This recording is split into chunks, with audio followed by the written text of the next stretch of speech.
García.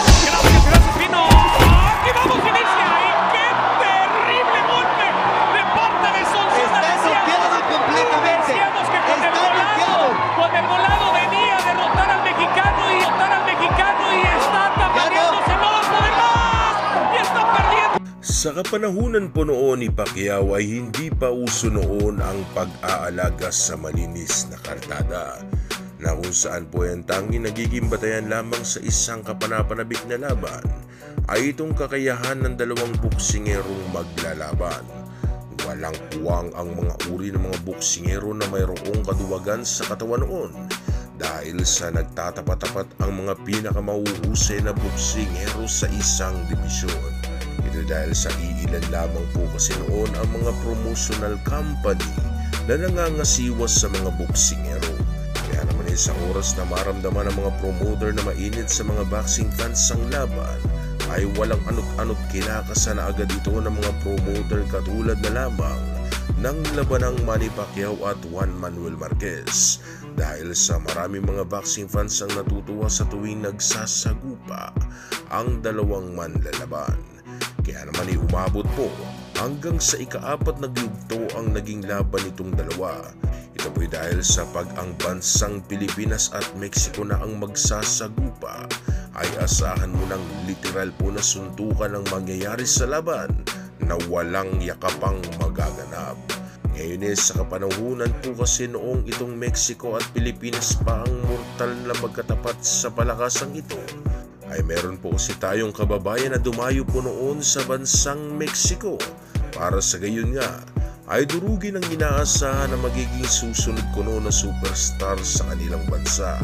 At ito na nga po ay ang undefeated boxer na si Adrian Estrella, na mayroong kartada na 22 panalo, walang talo, at mayroong 20 na knockout sa kanyang 22 na ipanalong mga laban.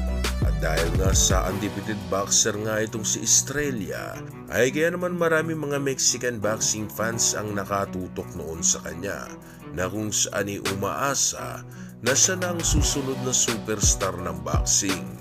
Pero sisirain po pala ng Pinoy ang pangarap nitong mga Meksikano, dahil sa itong ating kababayan pala na tubong South Cotabato ang magmimistulang bangungot para sa kanila.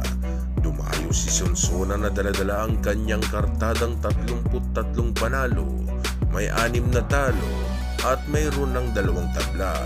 Inakala ng mga Meksikano na isang mismatch kuno ang laban na ito para sa kanilang kababayan, dahil ang kanilang ginawang basihan ay ang naging 6 na talo nitong ating kababayan. Kaya naman ay huwag na po natin patagalin pa at sabay-sabay na po natin ngayong panoorin ang laban nitong si Estrella at Sonsona na nangyari nitong ika-15 ng Mayo taong 2015. Bueno, las indicaciones de siempre, mi Pino. Es decir, pelea limpio. Good luck y buena suerte, ¿verdad? Pues todo listo para esta pelea por el Campeonato Internacional de Peso Superpluma, 58 kilos, 976 gramos, que le costó trabajo dar al Diamante Estrella, pero finalmente lo dio. Vámonos en esta pelea zurdo contra derecho, doctor Alfonso Morales. Gracias, Ricardo López Nora, señores y señores, amables amigos de la República Mexicana. Aquí estamos arrancando. No pierdan ustedes de vista la mano derecha del hombre del pantaloncillo negro, que en cualquier momento va a poner horizontal a este que es su oponente. Este tagano que nos obliga a recordar a uno de los mejores peleadores en la historia, como lo fue el inolvidable Seferino García, conocido como Cipriano, un hombre que hizo Sa unang bahagi ng laban ay matyagang pinakikiramdaman itong si Sonso na ang lakas ng kanyang kalaban. Sinusukat po nitong ating kababayan ang layo o itong puwang ng kalaban, para sa gayon nga ay makuha niya ang tamang sukat nitong kanyang suntok na pakakawalan. Pero kabaliktaran naman ito sa undefeated na Meksikano, na maagang nagpapakula ng mga malalakas na suntok para sa gayon ay sindaki ng ating kababayan upang makuha agad ang face ng laban. Pero hindi pala ito magiging epektibo dahil sa wala po palang planong umatras itong ating kababayan sa pukpukan na banatan. Pelea número 42, ha ganado 33 no perdido 6. 2 cloroformos en contra, 2 empates. Y lo que son las cosas, Arce. El 27% de las victorias de Sonsona son por nocaut solamente. Sí, doctor, que salió bravo este de Sonsona, viene con todo, miren nomás, sacando golpe, ¡ay, lo agarró! Uy, no, cuidado. ¡Qué buena pelea, don! El primer round se está dando todo. Exactamente, mientras tanto, señoras y señores, amables amigos, esta pelea no va a ser huesos viejos. Vean dónde tiene colocada el puño. Velo, aquí se puede ver verdaderamente suicida la conducta. Vean nada más dónde tiene esa mano izquierda. Ahí es donde tiene que reiterar, donde tiene que repetir. Este que es nuestro paisano, el regiomontano. Vean nada más los cañonazos en la lucha cuerpo a cuerpo, cara a cara, es donde puede. Este que se estrella el regiomontano tener problemas, pero tiene que manejar la mano izquierda en forma de gancho a la mandíbula, Arce.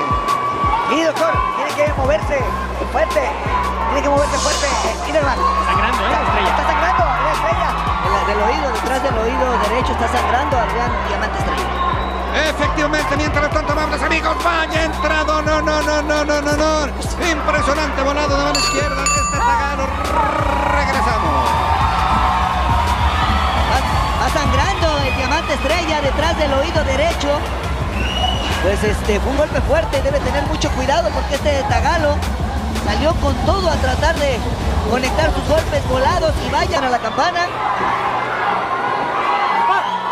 Vámonos para ese segundo asalto. Guillermo Schutz García. Gracias, Vino. Aquí vamos, inicia. Y qué terrible golpe de parte de Sonsona. Está noqueado completamente. Decíamos que con el volado venía a derrotar al mexicano y está tambaleándose, no va a poder más. Y está perdiendo ¡Qué el invicto. sorpresa! Increíble. ¡Qué sorpresa se está dando aquí en San Luis Potosí! Decíamos, el filipino vino a noquear al mexicano que estaba soltando puros volados de izquierda, que buscaba conectar a Adrián Estrella. Se enganchó el mexicano, algo que no debía de hacer, y lo conectó de lleno, lo mandó a la lona, le quitó el invicto y sorprendió a todos esta noche. Oye, Schutz García, algo que es impresionante. Esta es la tesis, esta es la doctrina de los tagalos. ¿Estarás de acuerdo, Ricardo? ¿Estarás convencido que estos hombres salen a morir o morir? Efectivamente, en el boxeo no hay enemigo pequeño ni hombre invencible. At dahil sa sobrang kumpiyansa nitong si Adrian Estrella na magpakawala agad ng mga naglalakasang suntok, ay kaya naman hindi nito nakita at nabasa ang counter right hook na ginawa nitong si Sonsona. Masasabi po nating sobrang lakas itong suntok na ito, mga idol, na nagmula pa po sa ibaba patungo sa panga ng kanyang kalaban, na naging dahilan kung bakit dumaos-dos sa lona ang uso ng undefeated Mexican boxer na ito. Kaya naman sa laban ay nanalo po ang ating kababayan at nasungkit pa ang bakanting WBC International Super Featherweight title belt.